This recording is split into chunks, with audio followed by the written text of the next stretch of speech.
ये कहानी है एक युवा व्यक्ति रोहन की, जो अपनी प्रोफेशनल और पर्सनल लाइफ में कई चैलेंजेस का सामना कर रहा है। उसे बार बार ऐसा लगता है कि लोग उसकी भावनाओं और विचारों को मैनिपुलेट कर रहे हैं। एक दिन उसे डार्क साइकोलॉजी सीक्रेट्स किताब के बारे में पता चलता है।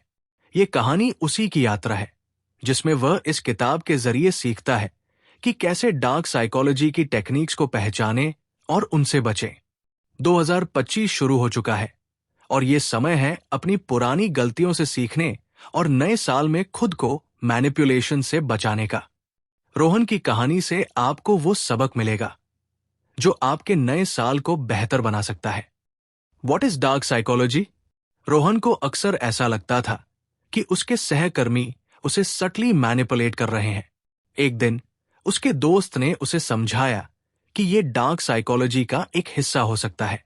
किताब में उसने सीखा कि डार्क साइकोलॉजी का मतलब है ऐसी साइकोलॉजिकल टेक्निक्स का उपयोग जो किसी को अपने सेल्फिश पर्पस के लिए कंट्रोल करने में मदद करती है। उसका बॉस उसे एक लक्जरी प्रोडक्ट पर काम करने को कहता है। इस एड में दिखाया जाता है कि अगर आप ये प्रोडक्ट नहीं खरीदेंगे तो आप पीछे रह जाएंगे। रोहन को समझ आता है कि ये मैनिपुलेशन का एक एग्जाम्पल है जहां फियर बेस्ड मार्केटिंग का उपयोग हो रहा है। नए साल में ऐसे एडवर्टाइजमेंट्स पर ध्यान दें जो आपके इमोशंस के साथ खेलते हैं। खुद से पूछें, क्या ये वास्तव में मुझे चाहिए या ये सिर्फ फियर ऑफ मिसिंग आउट है? Understanding human vulnerabilities. किताब पढ़ते हुए रोहन को समझ आया कि लोग इसलिए मैनिपुलेट होते हैं क्योंकि वे अपने कॉग्निटिव बियासेस और इनसिक्योरिटीज के शिकार होते हैं। Example, blind trust. रोहन को याद आया जब उसका एक दोस्त उसे एक स्कीम में इन्वेस्ट करने को कह रहा था और उसने बिना रिसर्च किए उस पर भरोसा कर लिया।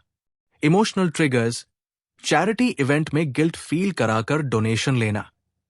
रोहन ने सीखा कि अपनी वल्नरेबिलिटीज को पहचान कर वो मैनिपुलेशन से बच सकता है। नए साल में सेल्फ अवेयरनेस बढ़ाने का प्रयास करें। अपनी वीकनेसेस को समझें ताकि कोई उनका फायदा न उठा सके। Techniques of manipulation. रोहन अब किताब के सबसे क्रिटिकल पार्ट पर पहुंचता है जहां उसे मैनिपुलेशन की टेक्निक्स के बारे में पता चलता है। गैसलाइटिंग।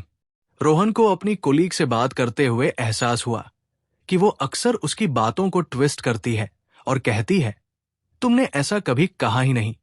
Love bombing.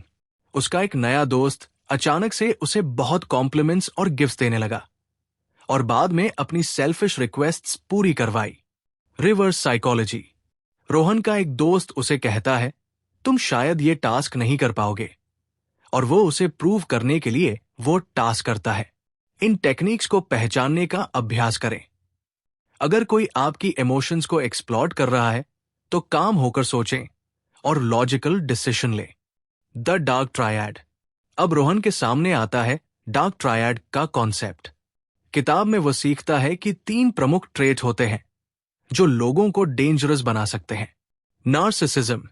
रोहन ने अपने बॉस में नार्सिसिस्टिक बिहेवियर देखा जो हमेशा अपनी तारीफ सुनना चाहता था। माचिवलियनिज्म। एक कोवर्कर जो दूसरों को मैनिपुलेट करके अपनी पोजीशन मजबूत करता है। साइकोपैथी। रोहन ने एक दोस्त को देखा जो दूसरों की भावनाओं को बिना गिल्ट महसूस किए चोट पहुंचा देता था। अपने आसपास ऐसे ट्रेट्स वाले लोगों को पहचानें, उनसे दूर रहें और अपने बाउंड्रीज सेट करें। Protecting yourself from manipulation. Rohan अब एक्शन लेने के लिए तैयार था। उसने किताब से स्ट्रैटेजीज सीखी। Emotional intelligence.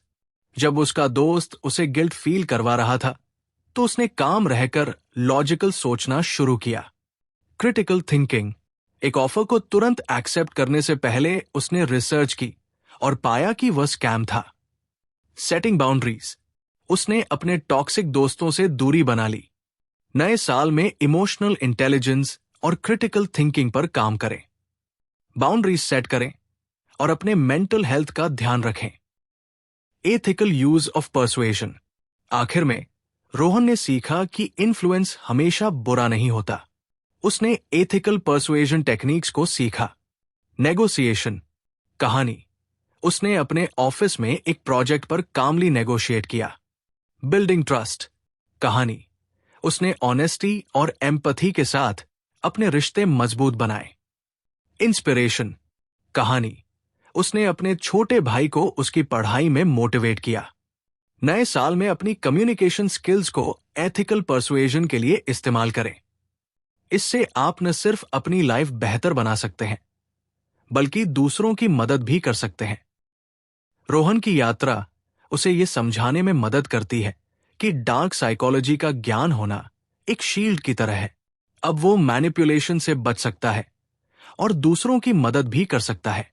नया साल नई शुरुआत का मौका देता है।